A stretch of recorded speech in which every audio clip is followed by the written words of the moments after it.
buat kita kelahiran itu mengkonfirmasi nubuatan-nubuatan yang Tuhan berikan kepada nabi-nabi tentang kedatangan Mesias. Jadi buat kita ini bukan sekedar catatan historis, ya, tapi sebuah catatan iman. Sementara yang tulisan di dalam Al-Quran, ya, kita justru melihat itu bukan sesuatu hal baru karena sudah pernah ditulis di dalam kitab-kitab Injil apokrif, ya, Injil-Injil bidat yang sudah ada sebelum Al-Quran ada. Yang kita yakini adalah apa yang mengkonfirmasi nubuatan nabi-nabi, which is apa yang tertulis di dalam Perjanjian Baru.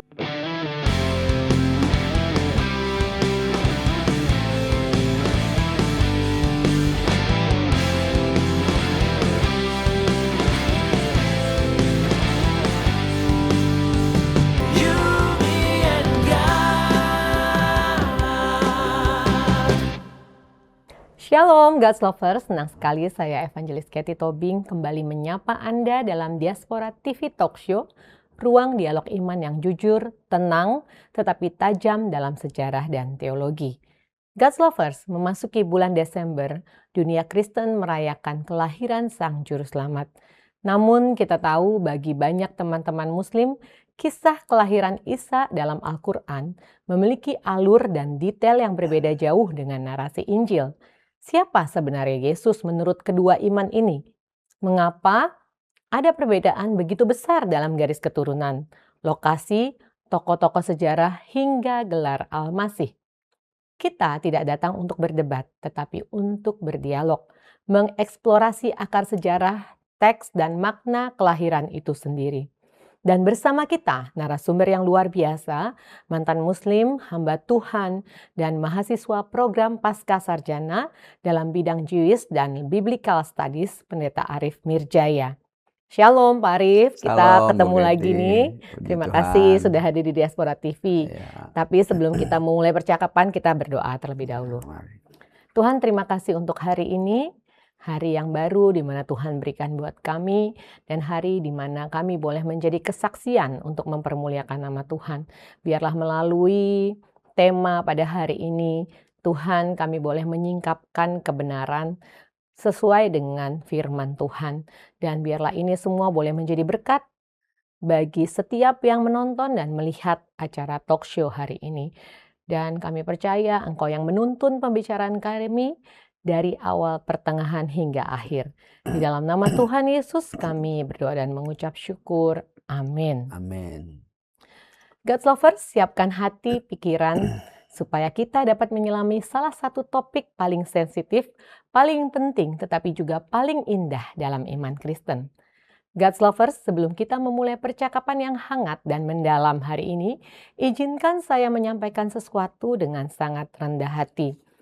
Dalam beberapa waktu terakhir, kami banyak membaca komentar dari teman-teman Muslim yang meminta agar Pendeta Arif berdialog dengan para scholar Muslim atau para polemikus yang berpengalaman. Dan perlu saya sampaikan dengan jelas, Pendeta Arif sangat terbuka, sangat senang dan sangat menghargai setiap kesempatan dialog ilmiah dengan saudara-saudara Muslim. Bukan untuk debat kusir, bukan untuk saling menjatuhkan, tetapi untuk dialog akademik yang jujur, saling menghormati dan bertanggung jawab secara sejarah. Sebab semakin kita memahami, semakin kita bisa saling menghormati. Karena itu, jika ada scholar pemikir atau perwakilan Muslim yang bersedia berdialog, atau ada penonton Muslim yang ingin menjembatani pertemuan seperti itu, Diaspora TV dengan hati yang sangat terbuka siap menjadi ruangnya. Silakan menghubungi kami melalui WhatsApp yang tertera di layar kaca atau DM Instagram diaspora_TV untuk tindak lanjutnya. God's Lovers, jangan lupa juga like, komen, dan share video ini supaya semakin banyak orang, baik Kristen maupun Muslim, bisa melihat dialog iman yang sehat, ramah, dan mencerahkan. Dan bagi Anda yang baru pertama kali mampir, selamat datang. Silakan subscribe dan aktifkan lonceng notifikasi. Diaspora TV juga hadir di Instagram, TikTok, dan Facebook dengan konten inspiratif setiap harinya. Dan jika Anda memiliki kesaksian hidup yang ingin dibagikan untuk menguatkan banyak orang, bisa menghubungi nomor yang tertera di layar. Baik, mari kita mulai percakapan kita hari ini yang pasti sangat mendalam. Baik, Pak Arief. Dalam Alkitab Yesus lahir di Bethlehem dan dalam konteks sensus Romawi. Dalam Al-Quran Maryam melahirkan sendirian di bawah pohon kurma. Apakah kedua konteks ini bisa dipertemukan secara sejarah? Kalau secara literasi teks ya, dua-duanya sebenarnya bersumber dari yang satu adalah sumber dari nubuatan di dalam tradisi Ibrani, ya, bahwa dari Bethlehem lah Mesias itu akan lahir, dan di masa itu ya Kaisar pada waktu itu melakukan secara umum ya untuk seluruh wilayah Romawi termasuk jajahan-jajahannya itu ada 3 kali sensus tuh ya, abad tahun 28 sebelum Masehi, lalu tahun 14 sebelum Masehi, lalu juga ada tahun ke-6 sebelum Masehi. Nah, sensus yang untuk orang Romawi pada masa itu adalah untuk pajak pertama, ya, yang kedua adalah buat perang, tentara, wajib militer ya.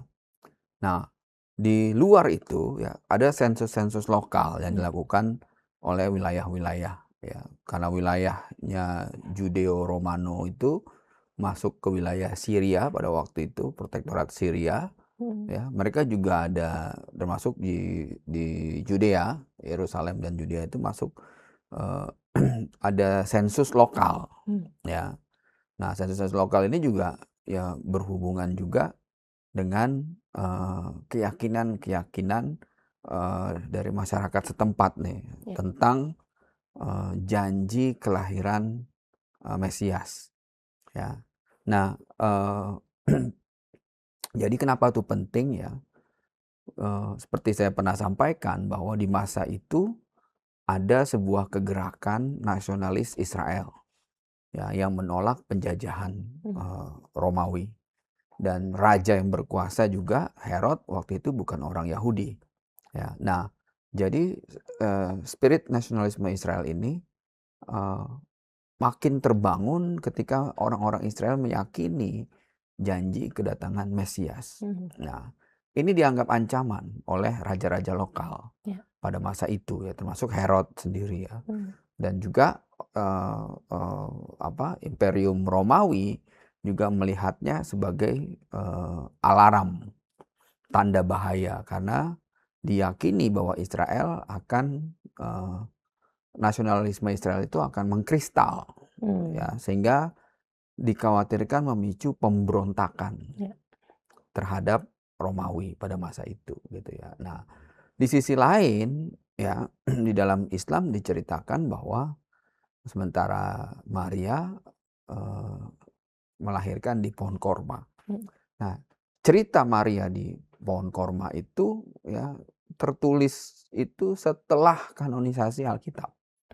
Sekitar 300 tahun kanonisasi Alkitab ya. Jadi di abad ke-5 Masehi, abad ke-4 Masehi, 4 sampai 5 Masehi, ada tulisan-tulisan apokrif ya, Injil-Injil yang tidak masuk dalam kanonis karena munculnya belakangan.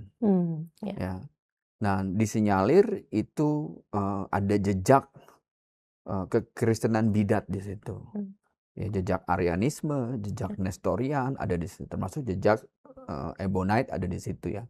Nah, dalam Protoevangelium James misalnya, lalu dalam Pseudo Matthew ya, ataupun di dalam Infancy Gospel of Thomas misalnya ya, itu menceritakan juga tentang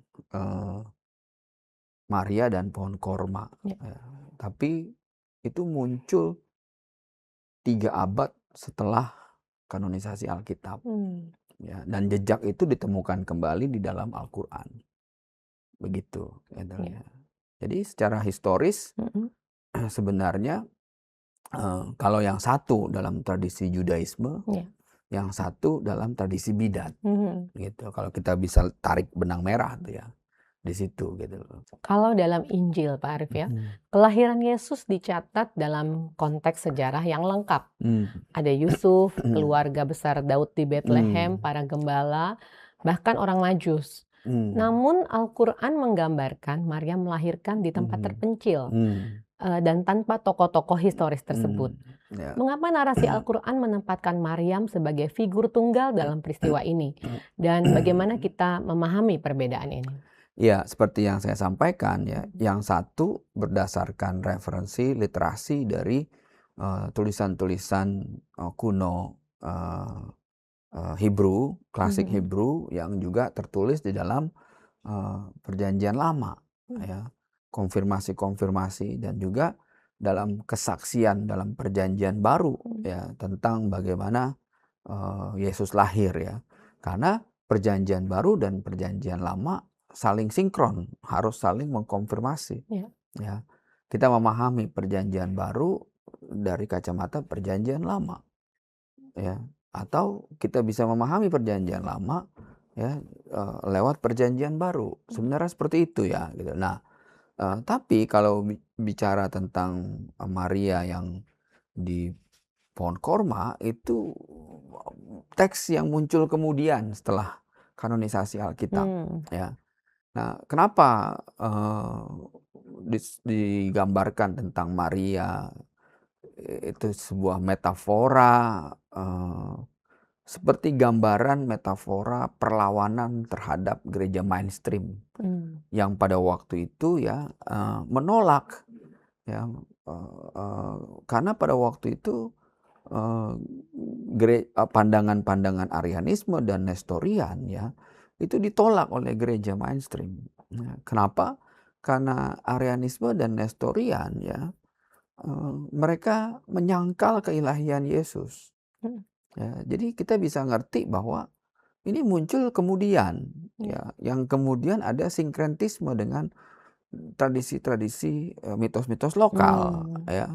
Makanya sosok Maria di sana digambarkan perumpamakan sebagai sebuah metafora, simbol seperti simbol dari perlawanan terhadap gereja mainstream di masa lalu ya. Yang sebenarnya simbol itu dilukiskan oleh kelompok-kelompok bidat yang menolak keilahian Yesus gitu. Nah, ini menarik ya karena akhirnya bersinkretisme dengan mitos-mitos lokal. Ya. Ya, jadi kita bisa ngelihat nih jejak remnantnya aliran-aliran ini ada ternyata di dalam Al-Quran. Ya. Begitu. Lalu bagaimana Pak? Apa makna teologis dari perbedaan kedua narasi kelahiran ini bagi pemahaman identitas Yesus dalam dua iman? Oh iyalah, kalau buat kita kelahiran itu mengkonfirmasi nubuatan-nubuatan yang Tuhan berikan kepada nabi-nabi tentang kedatangan Mesias. Ya. Ya. Jadi buat kita ini bukan sekedar catatan historis, ya, tapi sebuah catatan iman. Ya, dan bagaimana konfirmasi itu benar ternyata. Ya, nubuatan-nubuatan itu benar dan terjadi gitu, sebagai sebuah fakta historis ya. Ya, ini penting nih buat dipahami di sini. Nah, sementara yang tulisan di dalam Al-Qur'an ya, kita justru melihat itu bukan sesuatu hal baru karena sudah pernah ditulis di dalam kitab-kitab Injil apokrif ya, Injil-Injil bidat yang sudah ada sebelum Al-Qur'an ada gitu loh ya. Dan di sini kita harus ngambil demarkasi iman ya, bahwa yang kita yakini adalah apa yang mengkonfirmasi nubuatan nabi-nabi, which is apa yang tertulis di dalam Perjanjian Baru gitu ya. Nah, sementara yang satu lagi itu jejak dari kekristenan bidat tadi yang menolak keilahian Yesus. Jadi yang menyangkal keilahian Yesus yang pertama kali menyangkal itu ya bukan Islam. Justru bidat Kristen yang menyangkal itu pertama kali. Arianisme, Nestorian, ya, kemudian Ebonite dan sekte-sekte lain yang Injil-Injil bidatnya itu muncul akhirnya pasca kanonisasi Alkitab. Ya. narasi Natal Alkitab itu Pak selalu terkait dengan sejarah Israel. Sensus Agustus, kota Ya. Daud, garis Mesias. Hmm. Tapi Quran sama sekali tidak menghubungkan kelahiran Isa dengan kisah Israel. Apa sih dampaknya terhadap pemahaman Mesias dalam dua agama? Ya, nah ini yang jadi penting. Makanya saya katakan tadi, sudah saya sampaikan ya, yang satu buat kita itu adalah nubuatan yang sebenarnya. Ya, karena nubuatan nabi-nabi tentang kelahiran Mesias. Kata Mesias kan ditransliterasi ke dalam Siro-Aramik menjadi Masiha. Ya, kemudian dalam bahasa Arab klasik menjadi Al-Masih, ya, Masihi ya. Nah, di sini kita ternyata makin ke sini kata Al-Masih ya tidak dipahami secara substansial. Maksudnya gimana? Dalam tradisi klasik Hebrew, Mesias itu adalah nubuatan tentang raja dan juru selamat Israel. Ya.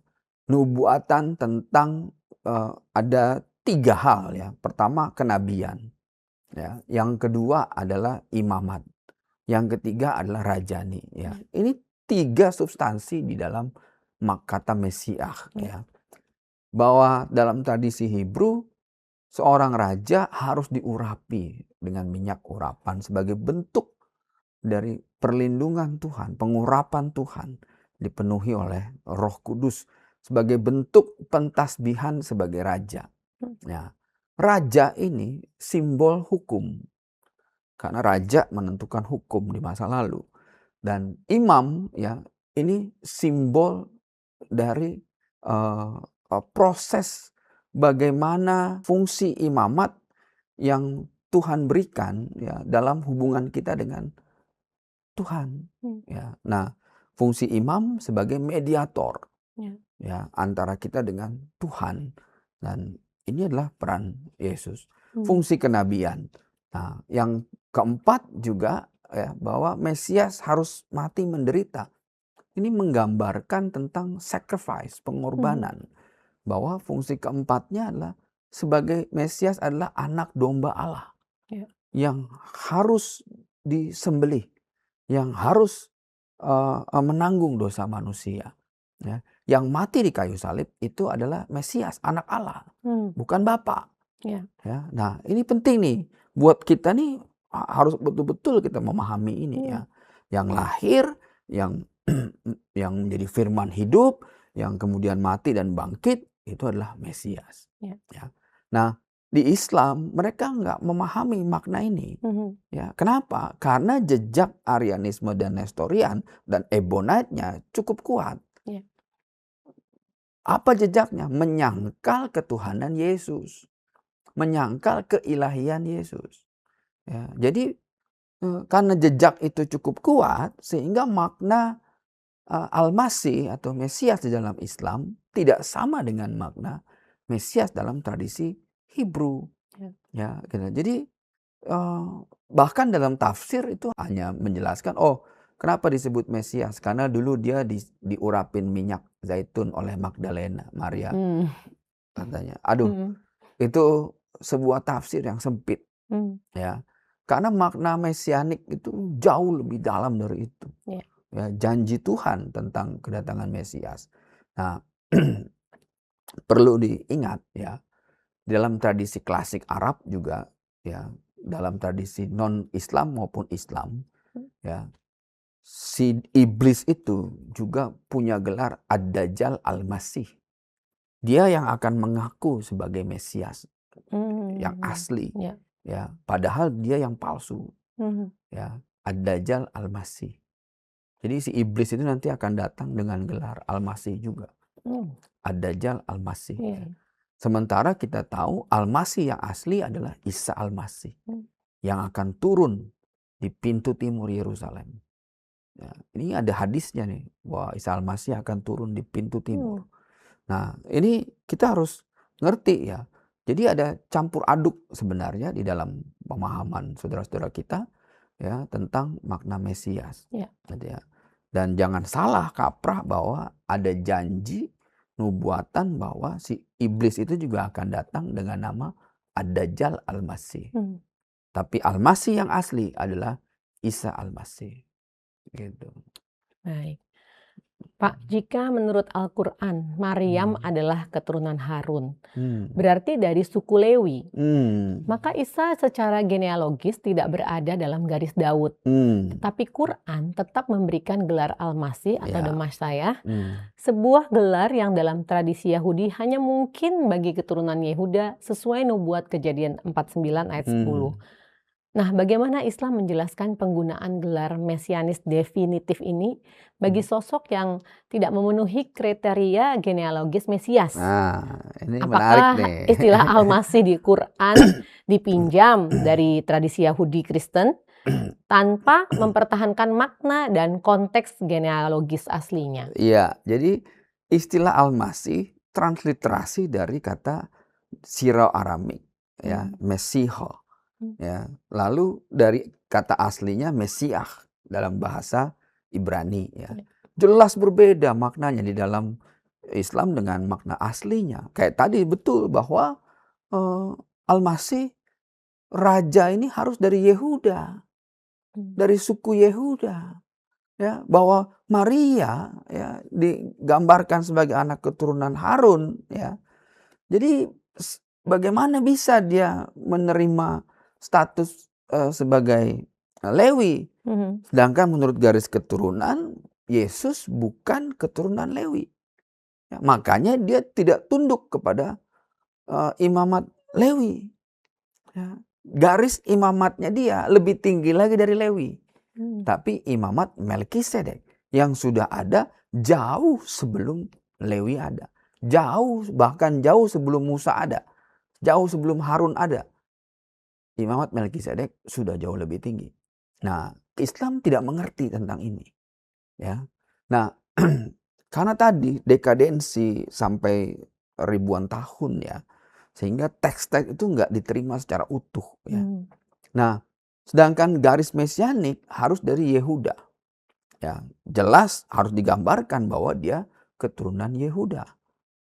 Kalau dia dari keturunan Harun, ini kita lagi bicara Miriam yang berbeda, ya, karena Maryam dalam teks Ibrani namanya Miriam. Ya, saya sudah pernah bahas ini kemungkinan, bukan kemungkinan, ya, bahkan ini kesalahan literasi, ya, mengkoneksikan ibu Yesus, Miriam ibu Yesus dengan Miriam Musa dan Harun yang anaknya Imran, anaknya Amran. Ya, padahal Miriamnya Yesus bukan anaknya Amran, bukan anaknya Imran, ya. Dia nggak masuk ke kategori itu berbeda. Ini out of the context nih sebenarnya, ya. Nah, makanya akhirnya seperti saya sampaikan tadi, makna Al-Masih di dalam Islam, ya, tidak dalam makna substansi aslinya. Itu hanya transliterasi yang mereka pahamin, ya. Yang lebih kuat itu jejak Nestorian, jejak Arianisme, Ebionite di dalam teks Quran, ya, dan juga jejak Injil-Injil bidat, ya, yang masuk ke situ. Ya. Sedangkan di masa itu orang-orang Hejaz tidak memahami hakikat dari Al-Masih sendiri, gitu. Jadi campur aduk di situ tanpa memahami substansi aslinya dia sebagai Al-Masih itu seperti apa. Karena Al-Masih harus dari Yehuda, ya, dan garis keturunan Yesus dapat dari situ. Ya, jadi Miriam yang ibunya Yesus berbeda konteks dengan Miriam Harun dan Musa dan keturunannya Amran. Ya, ini ngomongin sosok yang berbeda sebenarnya, gitu, ya. Ya, akhirnya kita tahu kenapa ini terjadi. Ya, karena ketidakadaan literasi, ya, lack of illiteration ini jadi masalah di masa lalu sebenarnya, ya. Tradisi menulis orang-orang Arab baru ada di abad ke-6, ya, sehingga hal-hal seperti ini jadi bisa terjadi. Tanpa ayah biologis, bagaimana hukum Yahudi mengklasifikasikan suku Yesus, Pak? Ini menarik, ya. Kita pernah bahas ini, ya, sebenarnya, ya. Jadi kita tahu bahwa dari garis Yehuda, keturunan Daud, ya, orang Yahudi itu matrilinear. dari garis ibu. Ibu ya. Ya, nah dua-duanya Yesus dapat ya sebenarnya dari garis, tapi yang paling utama adalah dari garis ibu ya sebagai Yehuda. Ini penting nih ya. Ya. Nah kalau dari garis bapak ya ada dua genealogi di dalam Alkitab, dari garis Yusuf dan juga dari garis Maria. Ya. Ya. Karena di dalam Ibrani ada konsep adoptif tadi ya, bahwa ya walaupun Yusuf bukan bapak biologisnya ya, dia tetap juga mendapatkan genealogi dari Yusuf. Digambarkan seperti itu. Ya. Yang satu dari ibunya. Nah, kita harus paham garisnya mengkonfirmasi keturunan Yehuda. Ya. Karena sekali lagi ya, Miriamnya ini bukan Miriamnya Harun. Ya. Ya, bukan Miriamnya Musa. Ya, bukan Miriamnya Lewi. Ini bukan garis Harun Lewi. Ya, ini bukan dari keturunannya Amran nih. Ini berbeda nih kalau ini, tapi dari garis keturunan Daudnya, dari Yehudanya. Karena harus digenapi bahwa Mesias harus dari keturunan Daud. Ya. Dari suku Yehuda. Karena Raja Israel harus dari suku Yehuda. Sejak semula. Makanya saya pernah sampaikan bahwa Saul ya dalam Alkitab itu tidak disebut Melek. Ya. Jadi Tuhan menyebut Saul itu Negev, pemimpin, kapten istilahnya ya. Nah, tapi Tuhan menyebut Daud Melek. Ya, orang Yahudi ya berharap menyebut Saul sebagai Melek, tapi Tuhan menyebutnya Negev. Ya, menurut kamu dia Melek, kata Tuhan. Tapi nubuatan Tuhan bahwa ya tongkat kerajaan ini tidak boleh beralih dari suku Yehuda. Itu harus digenapin. Makanya kita bisa baca clear ketika Tuhan menyebut Negev. Ya, itu adalah kapten, pemimpin. Tapi bukan Melek, bukan raja. Ya. Nah, karena harus digenapi bahwa Melek, raja semua harus dari suku Yehuda. Nah, ini genealogi ini digenapi di dalam Yesus. Ya. Bagaimana Matius dan Lukas menjawab isu ini, Pak? Iya, makanya tadi kan dari Lukas dan Matius itu ada dua genealogi, dari Maria dan dari Yusuf. Ya, nah satu menggambarkan secara general dari Abraham, yang satu menggambarkan garis keturunan Yehudanya. Ya, jadi mengkonfirmasi bahwa benar secara kemanusiaan ya dia punya alur dari ibunya. Ya. Nah, dan secara ini prinsip Alkitabiah ya terkonfirmasi. Jadi sebenarnya dua jalur genealogi ini saling melengkapi dari garisnya Yusuf ya, walaupun tidak secara jasmani ya, dari garisnya Maria ya itu dilengkapin. Karena nubuatan tentang kenabian, imamat, rajani harus digenapin. Ya. Harus klop dan itu ketemu di situ. Al-Quran menyebut Maryam sebagai saudara perempuan Harun dan putri Imran. Bagaimana menjelaskan persoalan anakronisme antara Imran dalam Islam dan Amram ayah Musa Harun dalam Perjanjian Lama?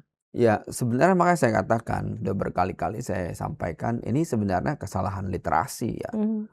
Menyamakan Maria atau Miriam, ya, Miriamnya ibu Yesus, karena Maria dalam bahasa Ibrani juga Miriam. Ya, Miriam ibu Yesus dengan Miriamnya Harun, Musa, Amran. Ini jelas-jelas kesalahan literasi. Ya, harusnya bisa ada penjelasan historik ya. Tapi ya kalau nggak ada penjelasan historik itu berarti ketidakmampuan untuk menjelaskan kritik teks ya, literasi yang di masa lalu ya.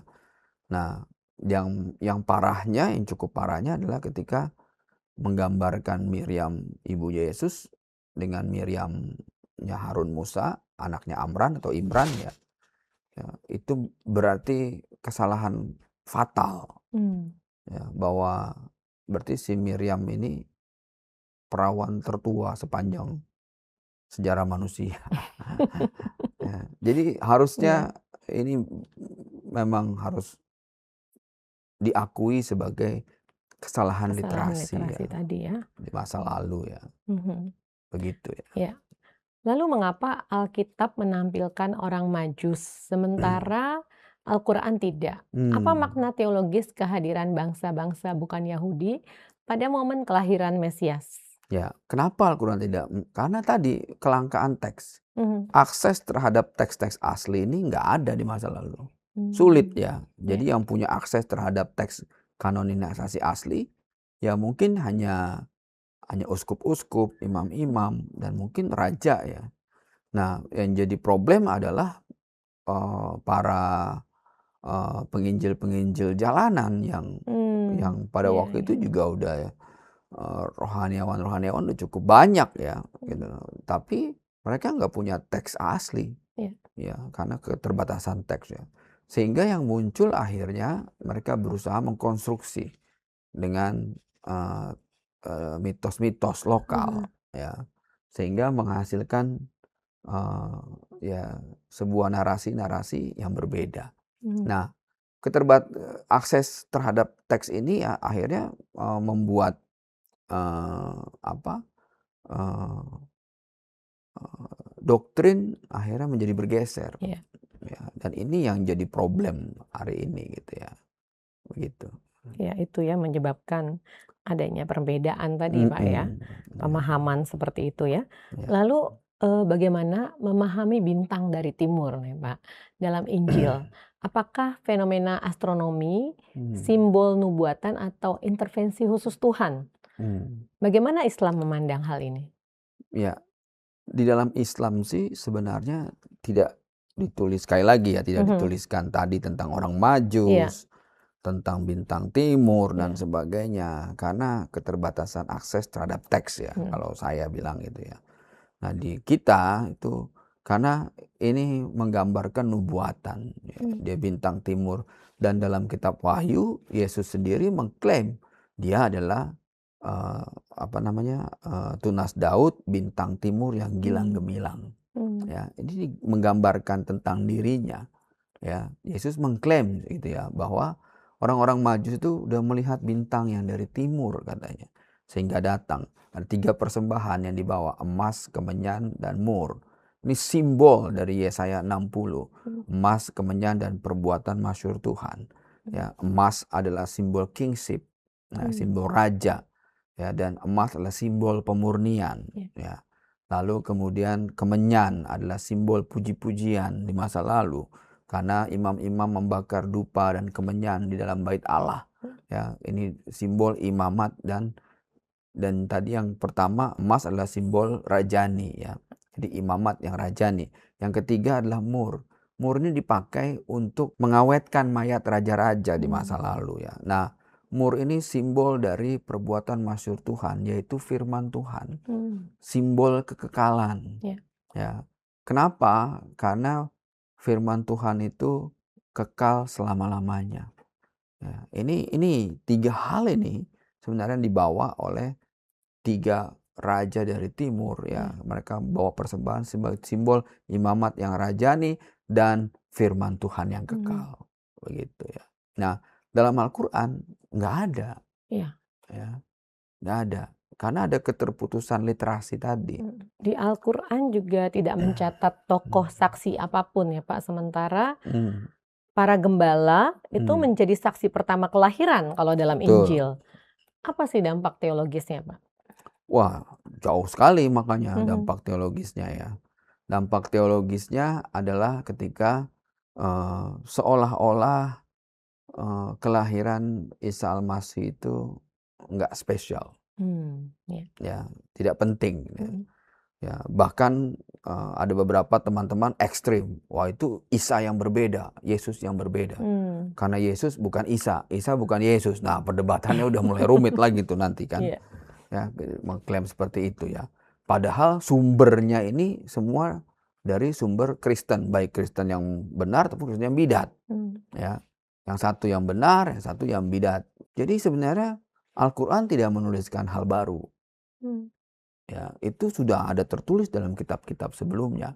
Nah, problemnya adalah ada teks-teks yang bidat, ya, ada teks-teks yang asli, ya. Jadi bercampur aduk Iya. di situ ya, bercampur yang akhirnya juga karena keterbatasan literasi, akhirnya muncullah problem-problem ini hari ini, gitu Iya. ya. Jadi tapi kita bisa lihat akarnya, Iya. ya, bisa lihat akarnya. Buat kita makna itu begitu dalam, karena mengkonfirmasi nubuatan-nubuatan.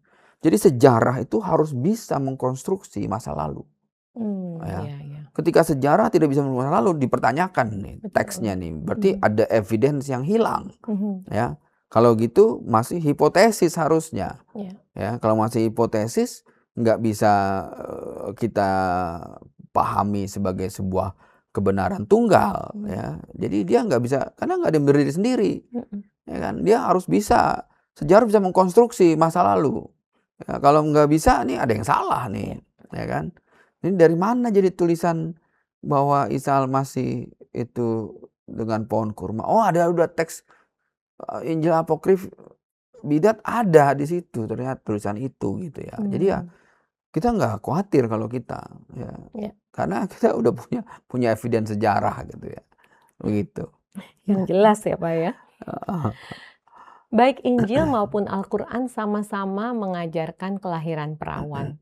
Apa persamaan dan perbedaan motivasi teologis di balik doktrin ini, Pak? Ya, sekali lagi, karena kalau Injil, ya, itu penggambaran konfirmasi nubuatan-nubuatan dari teks-teks yang lama, ya. Jadi mengkonfirmasi. Nah, berbeda dengan Al-Quran, ya, seolah-olah memutus rantai ini. Padahal kita bisa lihat jejak tulisan-tulisan sebelum Al-Quran yang ada di dalam Al-Quran. Ya, jadi ada banyak teks-teks yang menceritakan tentang substansi hakikat Yesus. Boleh saya mungkin menyebutnya ayat-ayat yang alkitabiah. Misalnya apa? Yesus firman Allah. Yubasiruki bikalimati min husmuhu masihu isabnu maryama wajihan fid dunya wal akhir wa minal mukharrabin. Yesus adalah Isa Al-Masih rahmat Allah. Ya, ayat linnas wa rahmatan minna. Ya, bahwa itu sudah tertulis di dalam Injil yang benar. Ya, Isa Al-Masih adalah rahmatan Allah. Isa Al-Masih adalah firman. Fil bad'i kanal kalima wal kalimati kana indallah. Ya, pada mulanya adalah firman. Firman itu bersama-sama dengan Allah. Ya. Nah, dalam surat Yohanes itu sudah tertulis, ya, konfirmasi.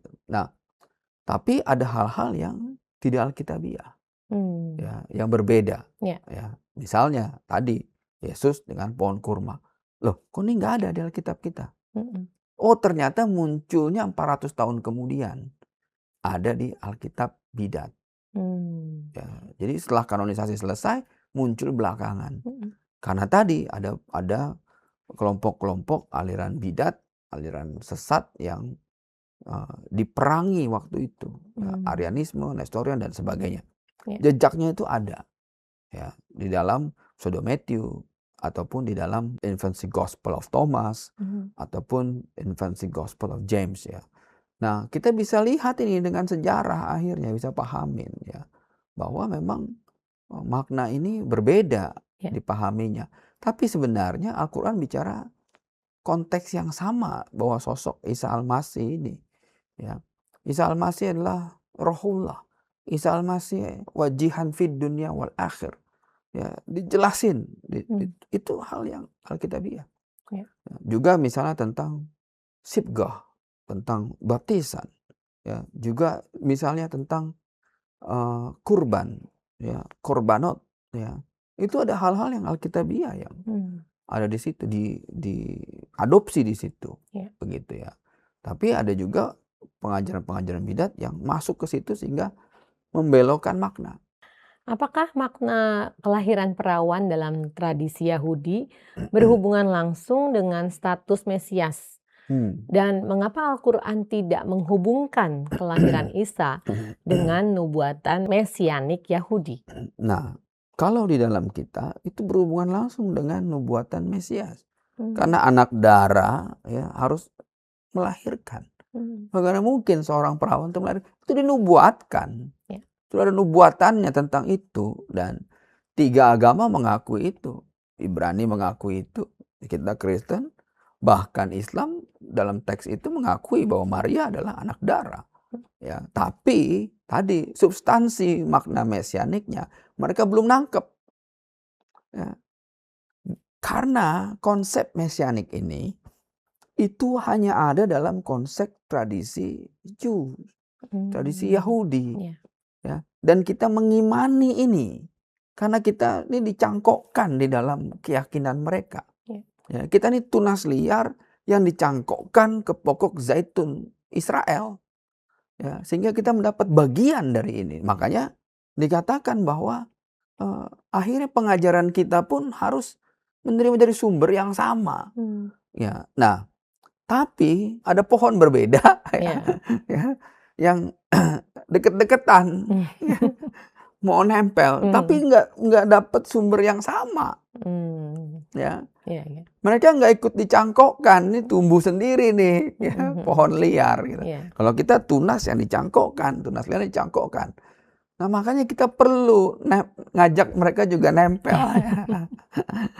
Ya, nah ini yang jadi masalah akhirnya ketika nggak mengkonfirmasi makna mesianiknya, ya, nggak mengerti substansi apa itu Mesias, siapa Mesias, gimana Mesias, dan bagaimana janji Tuhan tentang Mesias. Begitu. Bagaimana dengan nubuatan seperti di Yesaya 7 ayat 14 dan Mika 5 ayat 2, Pak? Menopang narasi kelahiran Yesus. Betul. Mengapa Al-Quran tidak merujuk nubuatan apapun? Nah ini makanya saya katakan, ya, mereka tidak menerima utuh ya teks-teks ini ya. Dulu itu sekali lagi ya sulit sekali mendapatkan teks asli. Ya, sehingga kemudian substansi dari nubuatan-nubuatan itu enggak tergenapi di dalam Al-Quran. Ya, nubuatan-nubuatan dituliskan dalam Perjanjian Lama ya.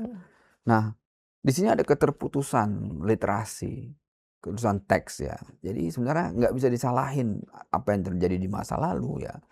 Karena kondisi pada masa itu saya pikir memang akhirnya membuat sesuatu itu jadi terputus.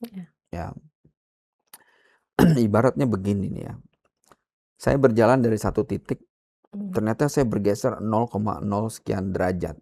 Tapi kalau saya terus berjalan selama sekian lama, nanti akan makin jauh saya dari titik asli. Ya, dari koordinat yang harusnya saya tiba selama 1200 tahun, itu akan makin menyimpang ternyata. Nah ini masalahnya sebenarnya. Ya. Makanya kalau bisa kembalikan lagi ke tracknya.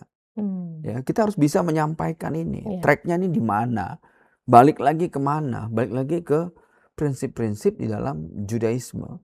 Prinsip-prinsip dalam hakikat pengajaran di dalam tradisi Ibrani. Ya. Dan kita ini dicangkokkan dalam prinsip-prinsip itu. Gitu. Sehingga yang kita terima hari ini, bahkan janji kedatangan Mesias, Rasul Paulus itu ngejelasin. Ya. Gara-gara kita ini orang Yahudi menjadi seterunya Allah. Ya. Tapi ya karena penyangkalan mereka, keselamatan sampai kepada kita. Ya. Nah ini penting nih buat kita pahamin ya, bahwa kita nggak bisa memutus akar prinsip-prinsip Alkitabiah yang dari semula bahkan janji Mesias diberikan kepada orang-orang Yahudi, ya, pertama kali diberikan kepada mereka, belum pernah dibatalkan oleh Tuhan sampai saat ini. Gitu loh. Makanya tugas kita berat sebenarnya. Karena kita ada di tengah. Betul. Kita tunas liar yang dicangkokkan ke pokok zaitun yang penuh getah. Dan kita harus bisa mengkhamirkan zaitun itu.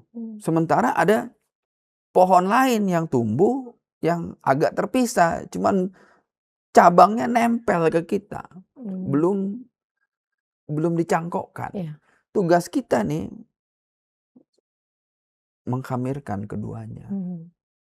Gitu, baik ke Yahudinya maupun ke Islamnya. Sehingga dua-duanya bisa menerima ya, hakikat aslinya Iya. gitu. Mengapa Injil menekankan garis keturunan Daud, sementara Al-Quran menekankan kesucian Maryam dan mujizat kelahiran tanpa menyinggung identitas Mesias Israel? Nah, tadi seperti saya sampaikan, ya, karena nubuatan Mesias ini keturunan Daud, ya, itu harus tergenapin. Hmm. Ya, yang mati di kayu salib itu Ya. harus Mesias. Hmm. Yang mati di kayu salib itu harus anak Allah. Ya. Yang mati di kayu salib itu juga berperan sebagai anak domba Paskah. Yang mati di kayu salib itu juga imam-imam. Ya, ini penggambaran semua ada di dalam Kristus, di dalam Yesus. Ya. Nah, kenapa kemudian makna Mesias itu nggak dipahami lebih dalam di dalam Islam? Karena tadi, karena teks ya. Ya.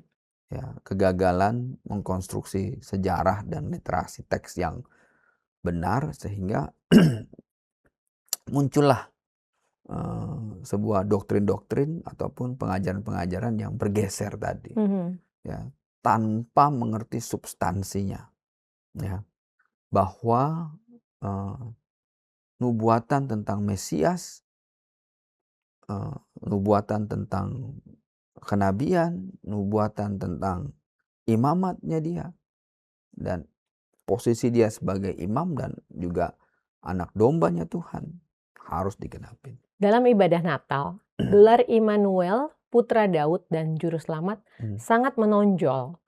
Quran hanya menyebut Isa, Nabi dan Al-Masih tanpa konteks keselamatan. Bagaimana membedakan makna kelahiran menurut dua iman ini, Pak? Oh iya, makanya tadi saya sampaikan ya. Jadi buat kita ini punya makna iman dan teologis yang dalam, ya. Sedangkan buat saudara kita yang Muslim enggak. Ya. Kenapa? Karena mereka nggak ngerti hakikat ini, ya. Jadi positioning dia sebagai imamat, rajani, dan juga posisi sebagai nabi, 3 hal itu. Lalu posisi dia sebagai, kalau di kematiannya adalah sebagai anak domba Paskah, lalu dia sebagai batu penjuru juga, ya, digambarkannya, ya. Nah, ini penting buat kita. Sementara di dalam Islam, ya, mereka juga nggak mengerti substansi dari kenabiannya dia. Kalau nabi dan rasul digambarkan sebagai orang yang membawa syariat, ya, bahwa Tuhan menurunkan kitab Injil kepada Yesus, ya. Saya bilang salah kaprah. Ya, bahkan mungkin itu sesat. Kenapa? Karena Allah tidak pernah menurunkan kitab Injil kepada Isa Al-Masih. Yang benar nih ini. Ya. Tapi Allah menurunkan firman-Nya jadi Isa Al-Masih. Ya, perkataan dialah itu adalah Injil yang ditulis oleh murid-muridnya. Ya, tidak ada bukti bahwa dia pernah menerima kitab Injil. Dalam konteks sejarah manapun tidak ada bukti. Ya, tapi bahwa dia adalah Injil yang nuzul jadi manusia, Injil yang hidup. Ya, dan perkataan dialah Injil, kabar baik. Ya, itulah yang ditulis oleh murid-muridnya. Ya, semua perkataan Yesus Kristus. Begitu. Dalam Al-Quran, Maryam digambarkan seperti hidup dalam pola asrama Bait Allah. Sangat mirip dengan kisah Hana dan Samuel. Apakah ini pengaruh tradisi Yahudi non-kanonik, Pak? Ya, salah satunya, ya, itu dulu ada perdebatan tentang Theotokos, ibu Tuhan. Ya, di satu sisi menggambarkan kemurnian Miriam, Maria, ya. Jadi tidak hanya tradisi Ibrani, tapi juga tradisi Kristen sebenarnya melekat di situ. Ya, bahwa memang betul Maria adalah sosok yang menjaga dan menjalankan hukum Taurat. Seorang perempuan yang betul-betul memberi hidup untuk Tuhan. Ya. Dan dia tidak bercacat. Maksudnya dia tidak melakukan hal-hal yang perempuan normal lakukan gitu, ya. Nah, dalam tradisi Theotokos, ya, dia ada pengkultusan seperti itu juga. Ya, nah, waktu kelompok-kelompok Arianisme dan Nestorian ini menolak Theotokos, ya, mereka juga tidak berusaha mendiskreditkan Maria. Jadi mereka tetap memahami dan menuliskan, menarasikan dalam teks-teks mereka, ya, dalam Ya. Injil-Injil bidat mereka juga, ya, sosok Maria yang betul-betul menjaga dirinya. Ya, sekali lagi ini juga pengaruh dari kekristenan. Ya. Ya, baik juga bidat maupun yang tidak bidat, gitu ya. Nah, yang mereka perdebatkan adalah, ya, apakah sosok Maria yang kudus ini, yang hidupnya benar ini melahirkan Tuhan. Ya, Ya, betul. jadi Arianisme dengan Nestorian menolak itu. Ya, nah ini yang akhirnya jejak ini bisa kita temukan di dalam Al-Quran. Bagaimana Pak menjelaskan kepada sahabat Muslim bahwa kisah kelahiran Maria dan pemeliharaannya oleh Zakaria lebih dekat kepada literatur apokrif seperti Proto-Evangelium of James daripada sejarah Yahudi abad pertama? Ya, ini seperti saya sampaikan tadi, ya, Proto-Evangelium of James itu infancy Gospel of James, ya. Ya, pseudo James juga kadang orang menulisnya. Nah, itu juga berhubungan dengan pengajaran-pengajaran bidat, ya, karena emang ini Injil bidat yang ditulis belakangan, gitu ya. Nah, baik dalam tradisi Ibrani tentang kekudusan Maria juga ada sebenarnya, ya. Nah, tapi lebih detail, jadi yang terbelah itu adalah tentang Theotokosnya, ya, di dalam Proto-Evangelium James ataupun di dalam Pseudo Matthew ataupun Infancy Gospel of Thomas, ya, ataupun dalam tradisi-tradisi teks-teks literasi apokrif ataupun Injil-Injil bidat, ya, ya, perbedaan singgungannya itu di situ. Ya, mereka tetap menggambarkan tentang kekudusan Maria yang hidup benar. Dan kita juga orang-orang Kristen mengimani itu juga. Bahwa dia, tapi yang paling utama sosoknya, ya, yang menjadi berbeda adalah penyangkalannya dari dari Arianisme, Nestorian dan Ebionite itu adalah tentang apakah Maria melahirkan Tuhan, gitu. Itu yang jadi persinggungannya. Nah, dalam Injil, kelahiran Yesus adalah awal penyataan inkarnasi firman. Dalam Al-Quran, kelahiran Isa adalah mujizat seorang nabi. Bagian mana yang tidak mungkin didamaikan secara teologis, Pak? Ya, dua-duanya sebenarnya bisa diterima, ya. Ya, satu emang itu mujizat. Ya, yang kedua, ya, itu gambaran genomainya Tuhan, bagaimana firman itu berubah jadi manusia. Ya, jadi dua-duanya sebenarnya ada common ground. Sebuah mujizat, ya, sebuah karunia yang luar biasa bagi manusia ketika firman itu jadi manusia, ya, dan diam di antara kita. Ya, dan hakikatnya dia yang harus kita pahamin, nature-nya dia sekarang yang harus kita pahamin. Apa nature-nya? Ghair al-makhluk, yang bukan makhluk. Itu yang harusnya bisa kita kabarkan, gitu ya. Gitu, ya, kepada saudara-saudara kita, gitu ya. Spesialnya dia itu apa? Mujizatnya Tuhan itu apa? Firman Tuhan jadi manusia. Wah, itu mujizatnya dia.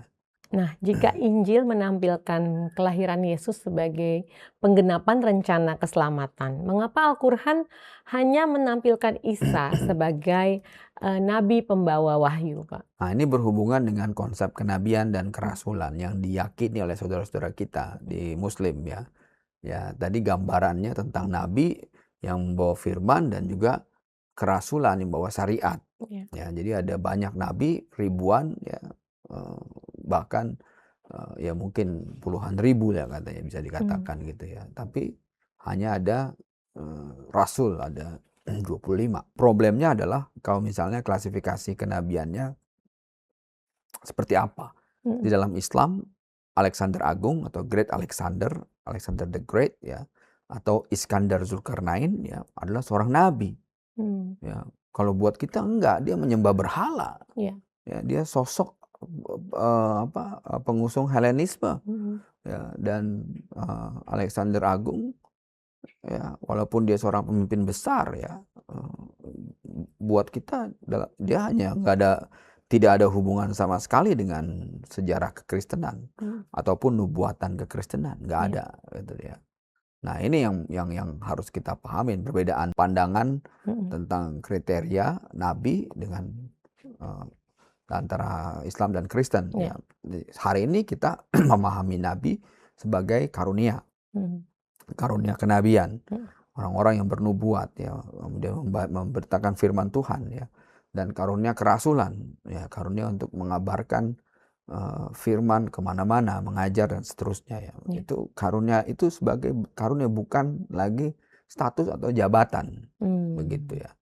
Nah, ini yang penting. Jadi kita udah masuk ke level substansi. Apa itu nabi, apa itu rasul, gitu ya. Jadi buat kita, apakah Tuhan akan membangkitkan nabi-nabi dan rasul-rasul di zaman kita? Iya. Ya, ada karunia-karunia orang yang memang dikasih oleh Tuhan untuk menjadi nabi-nabi dan rasul-rasul. Gitu ya. Jadi, bagaimana kita tahu dia nabi yang benar, hidupnya benar? Ya kita harus uji nanti sampai akhir hidupnya dia. Iya. Ya, nabi palsu bukan dia, gitu kan. Nah, Pak, bagaimana membangun dialog sehat ketika membahas perbedaan kelahiran Yesus tanpa merendahkan keyakinan saudara kita dari Muslim? Membangun dialog yang sehat. Nah, ini pertama dasarnya adalah kasih. Ya, kan? Kembali lagi ke kasih, ya, kan? Pak, ya.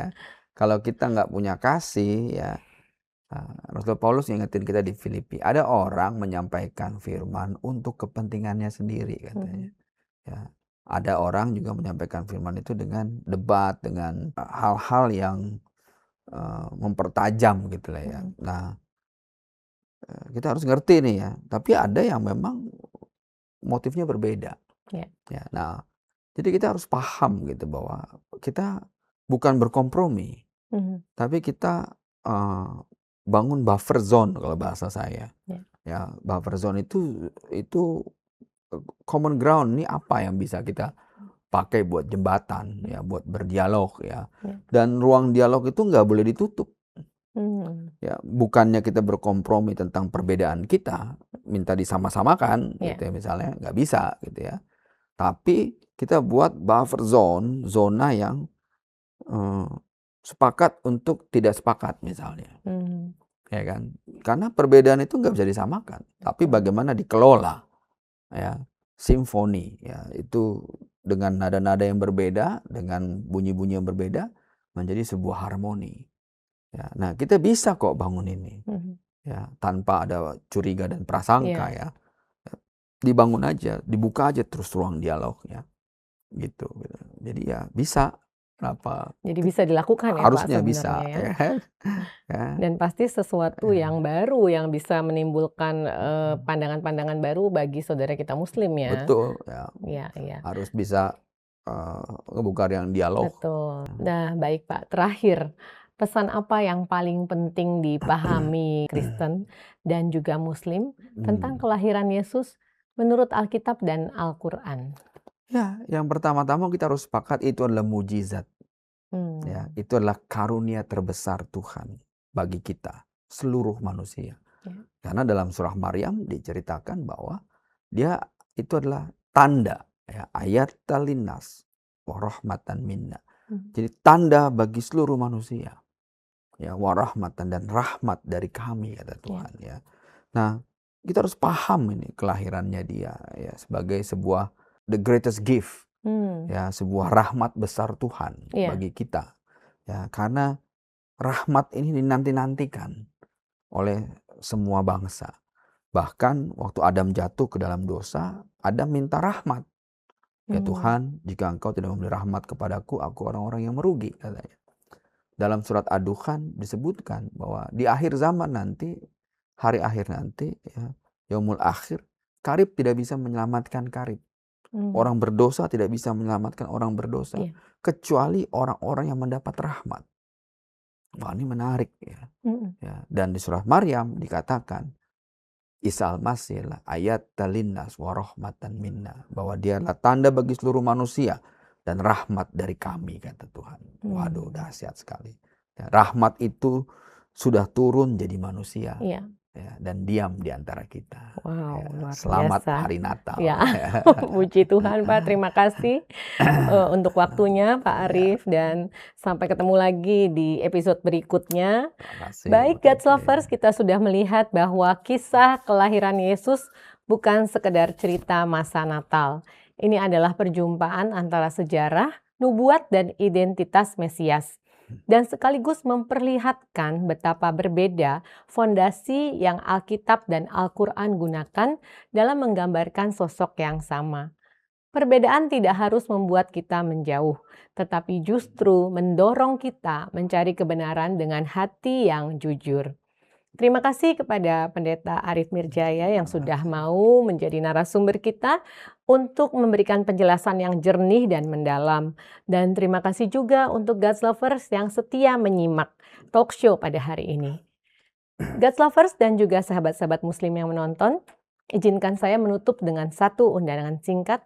Jika ada scholar atau pemikir Muslim yang ingin berdialog dengan Pendeta Arif secara ilmiah dan penuh hormat, Diaspora TV sangat terbuka untuk memfasilitasi. Silakan hubungi kami melalui WhatsApp yang tertera di layar kaca atau DM via Instagram diaspora_TV. God's Lovers, jangan lupa like, komen, dan share video ini supaya semakin banyak orang, baik Kristen maupun Muslim, dapat melihat diskusi yang jujur dan mendewasakan iman. Jika Anda memiliki kesaksian, pengalaman iman, atau pertanyaan teologis yang ingin dibahas di Diaspora TV Talk Show, Anda dapat menghubungi nomor yang tertera di layar. Setiap topik akan kami pertimbangkan dengan baik dan penayangan akan disesuaikan dengan tema serta kebutuhan program. Saya Evangelis Kety Tobing pamit undur diri. Tetap ikuti Diaspora TV Talk Show berikutnya karena kita akan terus menghadirkan dialog, kesaksian, dan refleksi iman yang menguatkan hati.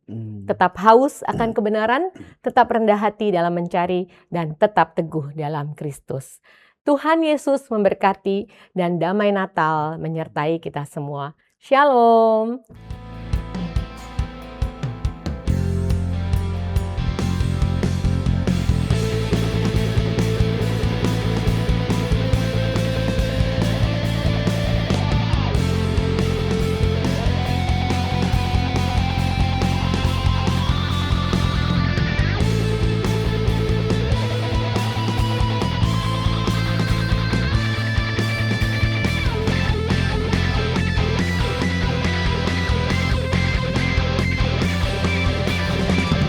Tuhan kaulah harapanku, Tuhan kaulah penolongku, takkan pernah kau biarkan aman selalu.